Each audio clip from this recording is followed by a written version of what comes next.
And now, from beyond our dimension, this is the JeffMara podcast. Here's Jeff. My guest is Tyler Deal, who after a near-death experience from a mountain bike accident was propelled into the inner world of self-healing, where he was faced to examine deep-seated trauma at the molecular level. Tyler, thank you so much for being my guest today, and welcome. Thank you very much, Jeff. All right, if you don't mind, can we start on the day that you had that accident and go from there? Yeah, absolutely. So I was living in Northern California in a small town called Arcata, going to college there at Humboldt State University. I was 20 years old, and I was in a place that was within myself that was incredibly depressed. I really didn't want to be on the planet anymore.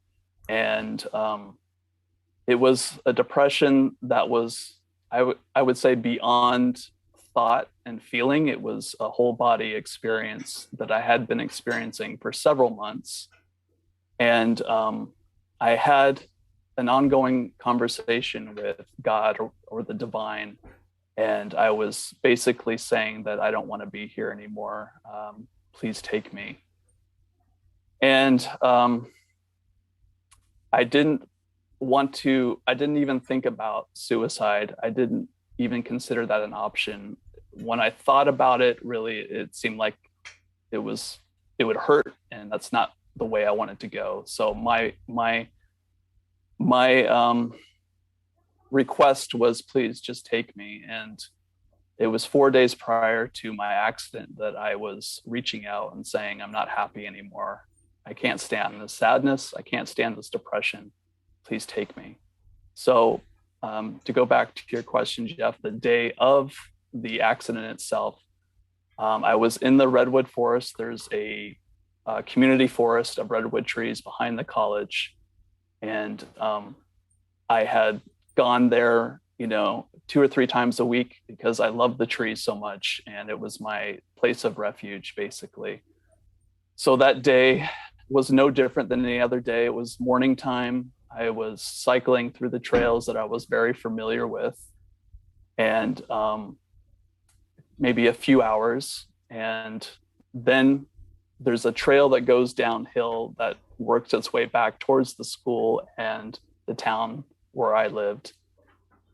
And as I was going down the hill, I took a few jumps, and then I took a jump that I was familiar with, but on that day it actually wasn't. I was not familiar, or I hit the jump, and it was basically built up vertically. Someone had built it up within maybe just a few days of since the last time that I was on the trail, and it was quite terrifying. As soon as I hit the jump, I just knew that I was dead, because there's no way I could have survived that jump. I wasn't wearing a helmet. I never wore a helmet. I didn't think they were cool. I didn't think I was doing anything extreme to be able to need a helmet. But that day I probably could have used one. So I came down on my front tire, and then it was just kind of a roll effect. It was my front tire, it was my head, my neck, and my body flipped over onto my back. And I lost my breath instantly, and I lost my awareness, my earthly awareness, my consciousness at that point. The next thing I remembered was I was floating above the trees. Now, the redwoods have a long trunk, big trunk, and then at the top there's this crown of needles, and they're incredible. Science says that they have their own ecosystem, but it wasn't like an astral body experience where you take your body with you. My experience was just like an awareness of who I was, very conscious of, very familiar with who I was, and very different than the depression that I was feeling in my body for so long. It was kind of like eyes looking out and experiencing the great wonderment. And I felt this amazing peace moving through me. There was just no thought. It was complete silence. And at the same time, I felt very connected to everything around me. Colors were different. I could see the detail of the trees, almost like a microscopic vision of the dew from the morning fog on the trees. My senses were very heightened. I could hear the ocean, which was 5 to 10 miles away. I could hear birds maybe 20 miles away. I don't even know if there's any distance, but I knew that they were far away. And I looked down. I remember looking down at my body and seeing my body there, curled up on the ground, and knowing that that was my body, but it wasn't really me. Like, I felt more me hanging out in the trees than I did who I knew myself to be previously. It took me a moment. I don't know. Time is very fluid, so I can't tell you if it was 5 minutes. I can't tell you if it was 20 minutes. But I took a moment, and then I came back to the sensations that I was feeling, and I kind of marveled in that. And then it was like this question came. It wasn't like a voice or anything like that. It was just kind of this question came into my awareness. Do you want to go further? Like, do you want to explore further, or do you want to go back? And my instant reaction was, I don't want to die. And as soon as I said that, I was back in my body.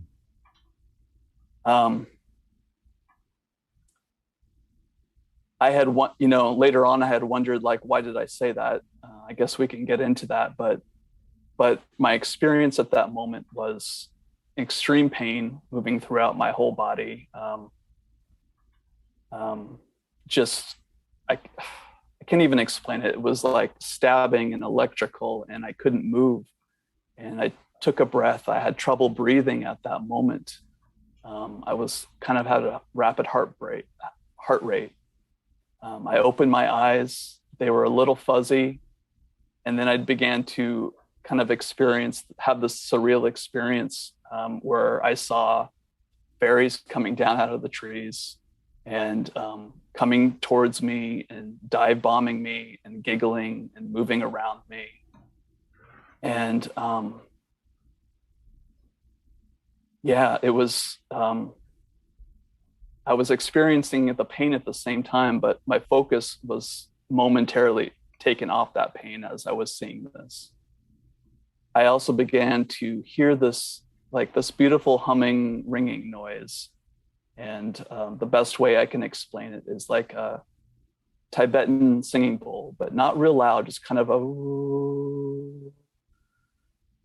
And I knew that it was the trees. And I felt this incredible energy coming from them. It's like they were communicating to me, healing me. And I actually didn't know until later on what was actually happening, until I read some books called The Ringing Cedars of Anastasia of Siberia, the Ringing Cedar series.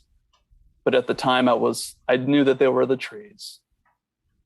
The fairies kept floating around me.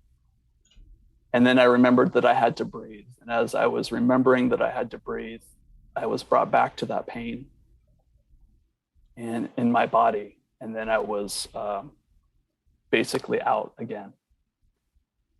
The next thing I remembered, I was in the hospital. I was laying in bed. I heard a voice that was trying to wake me up. It was the doctor. And he was saying, "You're very lucky. You didn't break any bones." He was repeating it over and over again, just to kind of get me back into my body and aware of my surroundings. And he was following the protocol, asking me questions. He was asking me, "What's your name? Where do you live? Are you a man or a woman? What's your phone number? Do you know anybody in town?" All these things I didn't know. I would just, no. I didn't know any of them. He says, "Do you know anybody in town or any phone number?" And I blurted out a family friend's phone number just came out of my mouth. And they actually ended up getting me that day. So I hadn't broken anything, but I did have neurological damage in my body. I had a slip disc, my C7 disc. I had a severe concussion. That neuromuscular pain was what made it hard to walk around and to function. And then my head trauma made it hard for me to remember. And that's when it took a while for my memory to come back. I think by the next day or two, I remembered my name. My experience was slowly coming back to me. I had an experience when I was laying on the couch at my friend's house, or my family friends, where I could really sense and feel my family. Like my mom and my dad and my sister, they were all worried about me, and I could actually feel that, like, to my core. And I could feel the sadness. And that was kind of the beginning of becoming more empathetic or empathic, I believe. But I had always been empathic since I was a really little kid. I was very connected to nature, and I could, I communicated with the trees, and the wind was my friend. And then as I got older, I began to just kind of stuff that away. It was too much for me, the emotions that I was feeling. And I think right before my NDE, or the months leading up to that, that's what actually brought in that depression, because I was neglecting for so long feeling all of these feelings.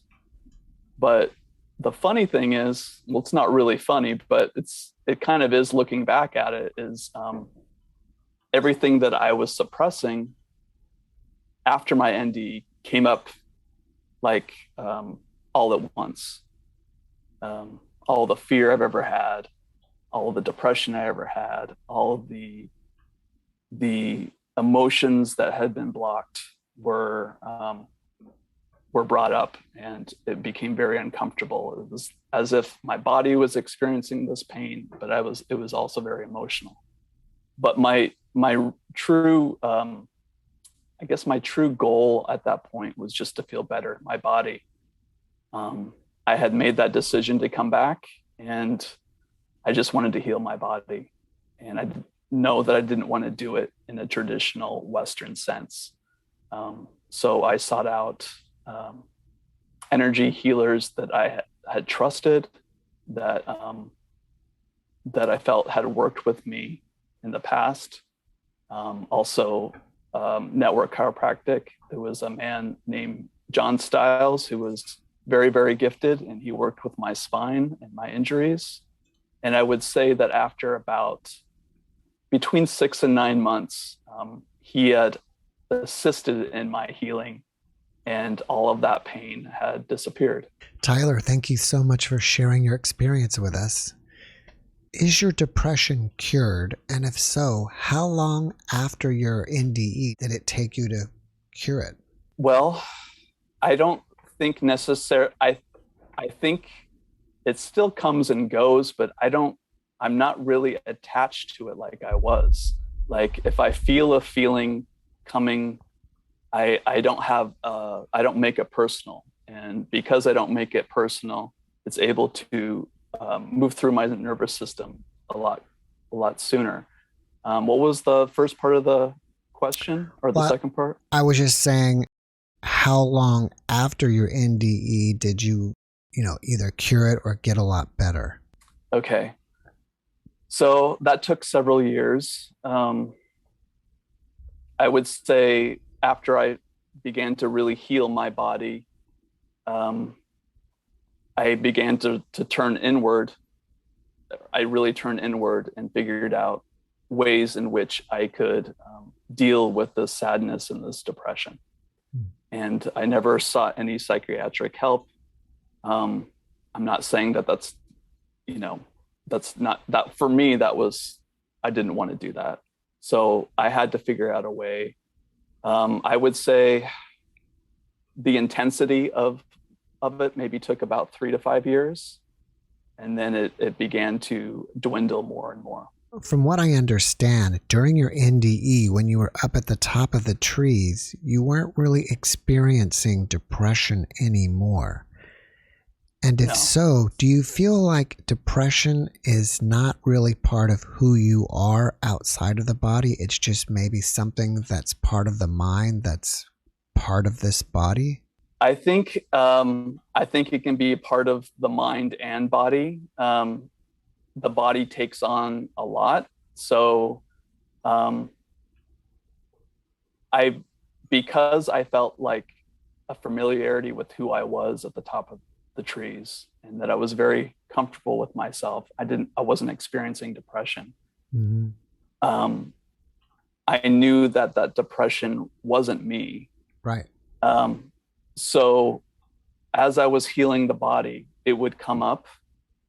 So it became easier and easier to deal with it, knowing and reminding myself that this isn't me. This is just an emotion. This is just something within me, perhaps a trauma or a feeling that needs to be healed and cleared. So more and more, I began to separate from this idea of I am my depression, I am my beliefs, I am my pain, and bring in this awareness. I guess there was a desire really to experience. I wanted to experience what I was experiencing at the top of the trees back in my body, because I knew that part of me that was like the real part of me could be found in this body and could be discovered. So, and it has over the years. It has. Is it easy for you to tap into the real you? Yeah. So I don't meditate to silence my mind. I'm at this point, I feel that I can just say silence internally and I can go into like this Zen silence place. So when I do that, then I feel a real connection to who I am, because the mind machine isn't working. I'm not attaching myself to feelings and thoughts and experiences. This Zen place helps me. This quiet place helps me in situations with people and that might be uncomfortable. So it's something that I've kind of taught myself. You know, it's interesting. It's a very personal unfolding. And I think our relationship to the universe and to the divine it's a very private experience, really. It's something that can't be taught because we all have our own experience, really. I had a previous guest who is a fairy expert. So after hearing your experience, it's kind of confirming that fairies are real. Can you tell us what the fairies look like? Sure. Yeah. So bear in mind, at first my vision was kind of blurry, but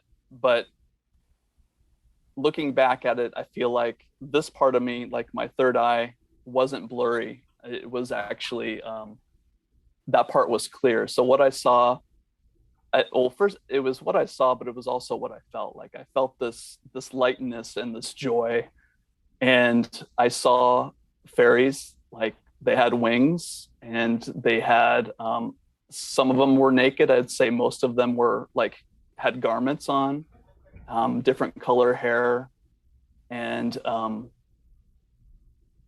yeah, they were flying around almost like they could fly any direction they wanted to, like, you know, a helicopter does. And so yeah, so that would be the visual part, but I also was picking up this lightness, and I think that had helped me right there in that moment when I was going through such shock. Were they trying to communicate with you? I don't know. That's a great question. I mean, maybe they were trying to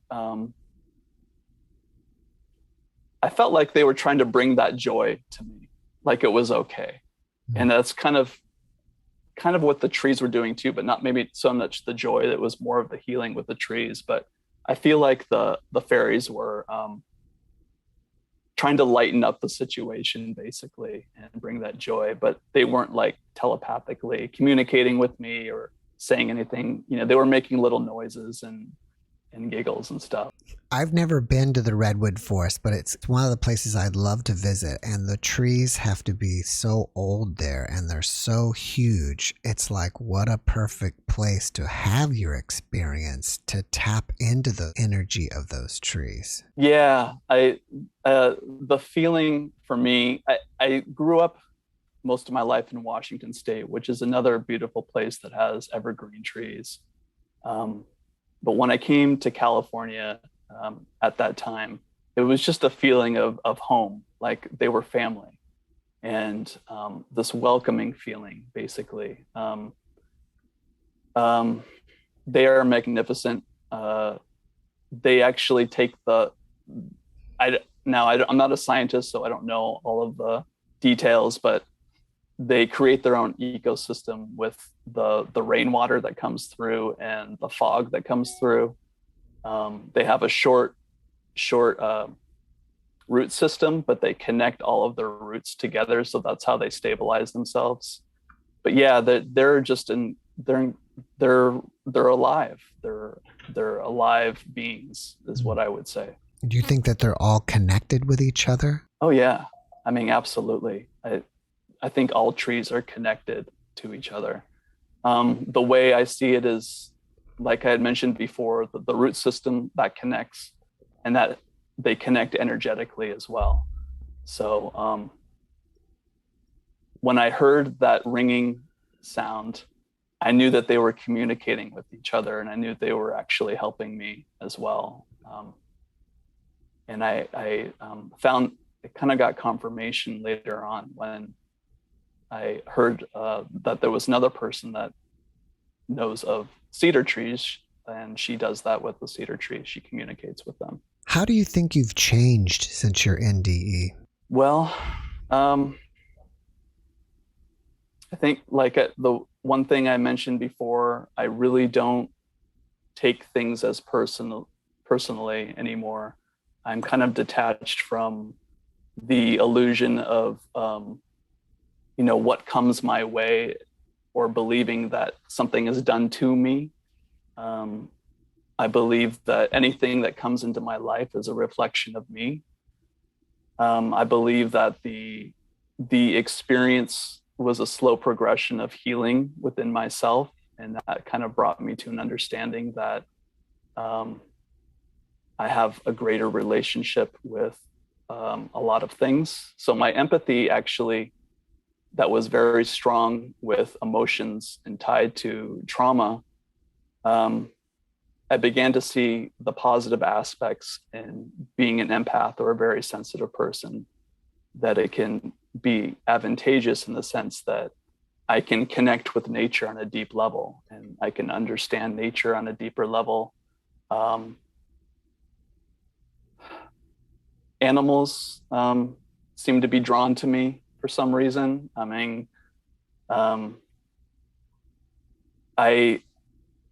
I feel a connection to, like, the wind, that sometimes I'll think about the wind and then it will come.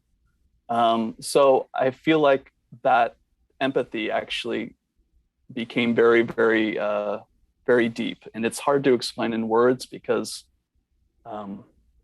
it's all language. And like I had said, we do have our own experiences, and it's hard to convey that sometimes. But I've learned energy work. That became a natural gift, where I can help others. And I don't even say it's like me necessarily doing the work, but yeah, it's not even necessarily me doing the work, but it's an energy, a stronger energy that comes through me, that because I had learned about the nervous system and how to release resistance to life, I feel like I can help assist people in releasing any resistance that's within them as well. But I don't just say anybody. It's like, the right person will come. So it's not like I'm saying, oh, I'm not telling people, oh, I can do this great thing. It's like if the person shows up and they ask for help, then I'll do what I can to help them. Besides being more empathic, have you noticed that you have any other psychic abilities since the experience? Yeah, I would say my visual has increased, my being able to see energy and see energy around people and around alive things, but also what we would call inanimate objects have their own consciousness as well. But the empathy kind of plays into being clairsentient and knowing what to say at the right time, and knowing what the right action to take, and not just taking action because I feel like I should do something, but knowing it's almost like the body will tell me what direction to go. So it's a very intuitive sense. Hearing, sometimes I can hear what I would say my ancestors. And it's very interesting because when I was a kid, my parents would have these, people that were very close to them pass away. And I never felt like they were very sad about it, and they went through grief, but I never felt like they had died, like they had just kind of transformed and moved on. So my connection to my ancestors, sometimes I'll hear them talk to me. The energy that moves through me, I feel like, is my own connection to what people would call the divine or source.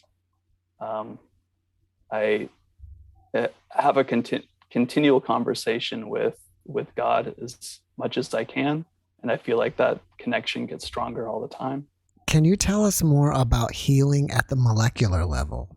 Yes, of course. So from my perspective, how I understand it, when we have a trauma, if you believe in past lives, we have trauma in past lives that we can carry into these lives.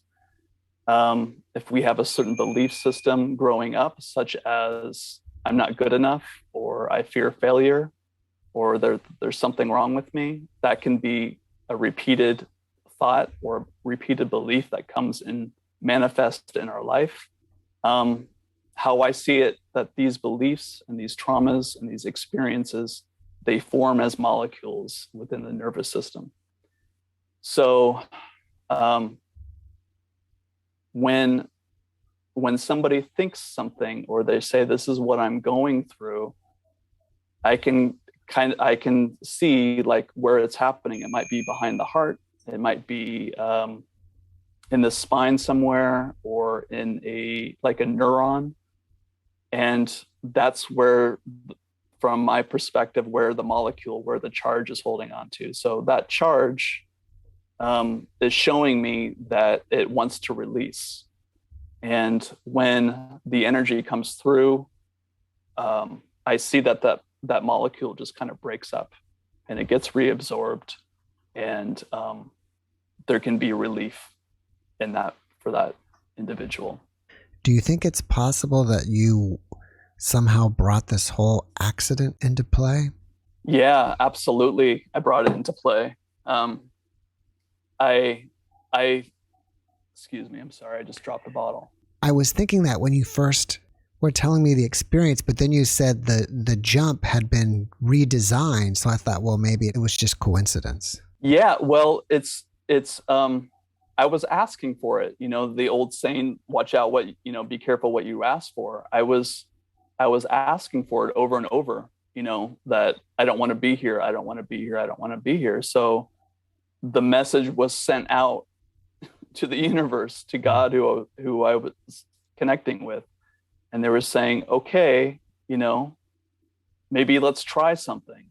Now, when I was at the tops of the trees, I felt like myself, and I believe that part of me knew what was best for me, as opposed to the emotional part, the sadness part.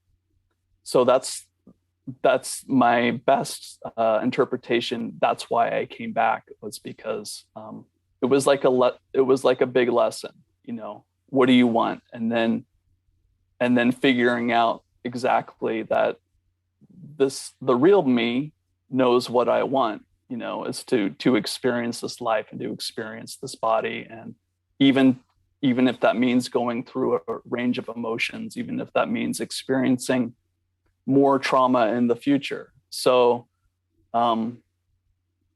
yeah, so the real me came back, you know, came back into my body. And I didn't know that at the time, but I wouldn't say like a walk-in, but just like the part of me that really knew that I should be here experiencing life. And there was more good and, you know, good, bad, and ugly to experience. What do you think inspires you about your experience? Well, for a long time, I wasn't inspired by my experience. I didn't consider it being in near-death experience at all. I mean, I became interested at some point, and I heard other people's journeys, and I was comparing my own. And I was thinking, well, that's not a near-death experience. You're supposed to go meet God and meet the angels, and they're supposed to tell you all these things. So I brushed it to the side, and I feel like there was just kind of this this need to express it, and not that I needed to have the whole world hear my story, but I guess it was more of a selfish thing. Like, oh, I gotta express this. It was an amazing experience. So I wrote a blog about it, and I reached out to a few people, and kind of hesitantly, like, you know, I don't know what they're going to think. Like, this isn't the quintessential near-death experience that everybody's having. I was just, you know, but I've thought about it over the years more and more. Like, it's an incredible thing that happened to me. Like, who gets to see fairies and have all of their senses turned on at once, and hear trees singing? I mean, that's very personable, but, you know, why not share it? Do you fear death at all? No, no, because I just know we continue on. It's I don't have any fear of death. I don't really fear anything anymore. It's a nice place to be, and I wouldn't want anybody. If I could have people know that's the thing. You don't have to have this kind of experience to know that. I believe everybody can, not to have to fear anything, you know, no matter what's going on in the world. It goes back to just, you know, appreciating yourself. And I believe that real appreciation, I know that this idea of self-love gets blown up and kind of as a cliche, but it's really true. When we really appreciate ourselves at a deep level, then life can become very beautiful.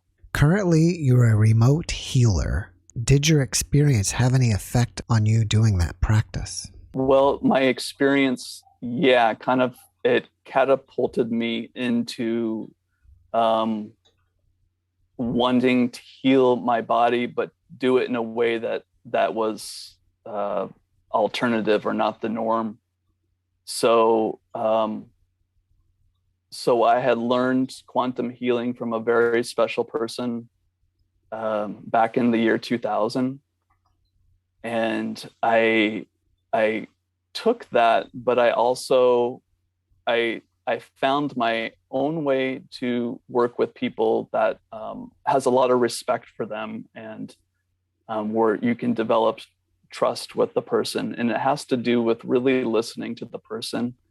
It's not about me trying to impose anything or trying to say, you know, I can do this gift, but really listening to the body and to the person. Because when you listen to somebody, you can actually, well, for me, I can actually began to hear beyond the words and began to hear what the body was telling me. And from there, I feel like I can help them. And at least I don't even really know if I can help them, but it's the feedback that I get from people that tells me that I am.